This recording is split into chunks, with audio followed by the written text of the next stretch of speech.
Quero saudar todos com a gloriosa paz do Senhor e Salvador Jesus Cristo. Amém, meus irmãos? Uma boa tarde para todos. Seja muito bem-vindo. Você está com Deise, pregadora da palavra. Nessa tarde eu gostaria de aproveitar essa oportunidade gloriosa que o Senhor nos concedeu para poder compartilhar com os irmãos uma palavra que o Senhor permitiu que ontem o meu irmão me fizesse uma pergunta acerca deste texto. Ele viu uma curiosidade dizendo que esse versículo que nós vamos ler aqui é o versículo que ele é muito pouco falado nas igrejas, porque as pessoas tendem a ter um pouco de receio em relação à explicação que esse texto pede. Eu gostaria de esclarecer o que eu disse para ele ontem e junto disso dizer que o nosso Deus, ele é um Deus poderoso, eterno e soberano, e ele se faz presente aonde a sua igreja está reunida. Atos capítulo 17, verso 24 vai dizer assim: o Deus que fez o mundo e tudo que nele há, sendo o Senhor do céu e da terra, não habita em templos feitos por mão de homens, nem tampouco é servido por mãos de homens, como que necessitando de alguma coisa, pois ele mesmo é quem dá a vida a todos, a respiração e todas as coisas. E de um só fez toda a geração dos homens, para habitar sobre toda a face da terra, determinando os tempos e já dantes ordenado e os limites da sua habitação. Esse versículo, conforme nós lemos aqui no livro de Atos, capítulo 17, verso 24, o meu irmão ontem mandou mensagem para mim e falou: Deise, depois que você tiver um tempinho aí, abre em Atos 17, 24, porque eu ouvi uma curiosidade aqui, enfim, em uma determinada rede social, e eles disseram no vídeo que esse versículo é um versículo que ele é pouco falado na igreja. Talvez porque as pessoas não conseguem explicar de uma forma correta, ou até mesmo por medo de assustar os ouvintes, por justamente não ter uma explicação. Quando nós lemos esse texto, nós precisamos compreender que aqui o apóstolo Paulo ele está declarando para as pessoas que esse Deus que fez os céus e a terra, e por ele não habitar em templos feitos por mãos de homem, não está querendo dizer que ele não se faz presente em igrejas, instituições, paredes, templos que as pessoas constroem. Não é isso. A Bíblia vai dizer no livro de Crônicas que quando Salomão, antes mesmo de fazer a inauguração do templo, ele faz uma pequena oração e ele vai dizer claramente: Senhor, nem os céus dos céus podem te conter, quanto mais essa casa que eu vos tenho edificado. É claro que isso está querendo dizer que Deus, justamente por ser o Criador, por ele justamente ter feito todas as coisas, tudo que existe, subsistem, tanto a sua criação como a manutenção delas, o Senhor Deus, ele nunca jamais será limitado a lugares e espaços. O ser humano jamais pode limitar o poder de Deus confinado a um só determinado lugar. Nós sabemos que a igreja de Deus, ela não se dá por paredes, isso se chama-se instituição. A igreja de Cristo, ela é composta por um corpo, por pessoas que estão em constante movimento. E a igreja de Cristo, Deus está presente aonde a igreja de Cristo, onde o corpo está reunido. E ele não está limitado a paredes, não está limitado, aliás, a denominações. O nosso Deus, por ser o Criador, ninguém pode limitar o seu poder. Quando o texto vai dizer que ele não habita em templos feitos por mão de homem, não é que ele não se faça presente nos lugares onde nós cultuamos a ele. Afinal, no livro de Deuteronômio, capítulo 12, vai dizer que Deus escolheu um único lugar para adoração. E este lugar, com certeza, é o local onde a igreja se reúne.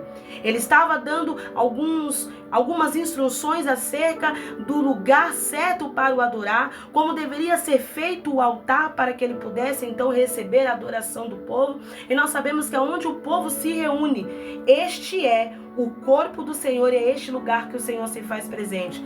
Mas quando nós vemos esse texto, talvez as pessoas, por de repente, uma falha numa compreensão, eles pensam que Deus ele não habita na igreja. E de fato, a habitação está falando de morar. Ele não está limitado a lugares, mas aonde o povo de Deus se reúne, ele está em nosso meio. E nós devemos nos sentir maravilhados por isso, porque o texto vai dizer que quando ele fala que ele não habita em templos por mãos de homens, nem tampouco é servido por mão de homens como que necessitando de alguma coisa, nós vemos aqui a soberania do nosso Deus. Eu tenho o costume de dizer que o nosso Deus, ele não depende do ser humano, mas ele gosta de nos incluir em seus planos que são infalíveis para que possamos contribuir para a sua obra, para o avanço do reino de Deus. Então, Deus, ele não depende do ser humano, mas ele precisa de mim e de você para a propagação do seu evangelho. É claro que se ele pudesse, ele usaria os seus anjos, afinal, há uma grande comitiva que o serve de dia e de noite,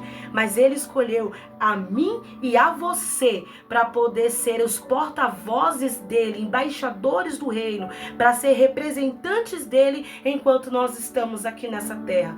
Então nós devemos nos sentir agraciados por Deus, por saber que se ele quisesse, ele usaria anjos, mas no Antigo Testamento ele até usou em partes, mas a verdade é que o evangelho, ele deu a oportunidade para mim e para você de poder propagar este grande evangelho que é a palavra, a vinda, a morte, a ressurreição, as obras e também a sua vinda. Jesus Cristo, ele vai voltar e ele está contando comigo e com você para continuar propagando o seu evangelho.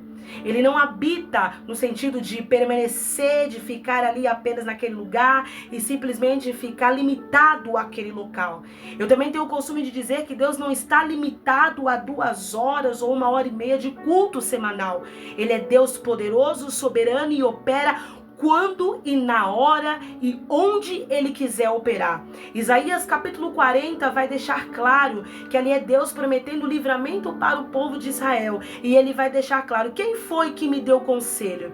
Quem foi que me deu alguma coisa para que eu então possa retribuí-lo? Afinal, eis que ele considera as nações como um pingo d'água dentro de um balde. Eu gostaria que os irmãos, todos nós, sempre tivéssemos em nosso coração essa certeza de que nós não demos nada para ele, para que ele pudesse nos retribuir. O fôlego de vida que você tem, a saúde que você tem, o emprego, enfim, qualquer porta, a área que seja, seus familiares, você não deu nada para o Senhor, para que ele pudesse te retribuir. Antes mesmo que você nascesse, o Senhor já cuidava da sua família. Quando você estava no ventre da sua mãe, o Senhor já cuidava de você. Antes de você saber quem ele era, antes de você orar em ato de agradecimento pelo fôlego de vida, ao amanhecer, ao se deitar, ao alimento, ele já estava proporcionando isso para as nossas vidas, cuidando da nossa vida, sendo a provisão na nossa vida. Então, afinal de contas, nós não fizemos nada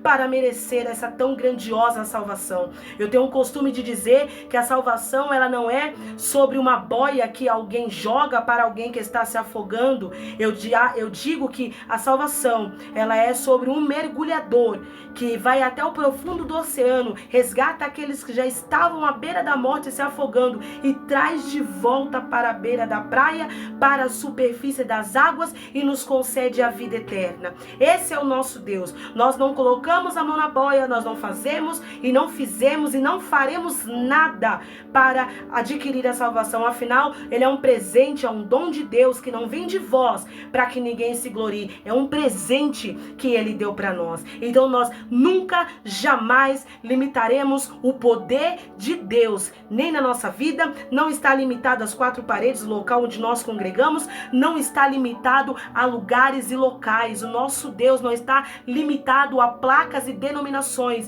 O nosso Deus, ele se faz presente quando a igreja dele se reúne, onde há um povo de Deus clamando pelo seu nome, onde há um povo de Deus sincero, que cumpre a sua vontade, que honra-o como ele é e por quem ele é. Aqueles que têm compromisso com o Senhor tem compromisso com eles. Então, quando o meu irmão fez essa pergunta para mim, eu me senti agraciada de poder ter respondido a ele do jeito que o Espírito Santo gostaria que todo mundo compreendesse. Deus não está limitado. Se você gostou dessa palavra, não se esqueça de poder compartilhar esse meu vídeo. Se inscreva nas minhas redes sociais, Instagram, enfim, no YouTube também tem um canal chamado Deise, Pregadora da Palavra, e que você fique com essa gloriosa palavra nessa tarde. Amém, meus irmãos? Fiquem todos na paz do Senhor Jesus e uma boa tarde para você. Louvado seja o nome do Senhor.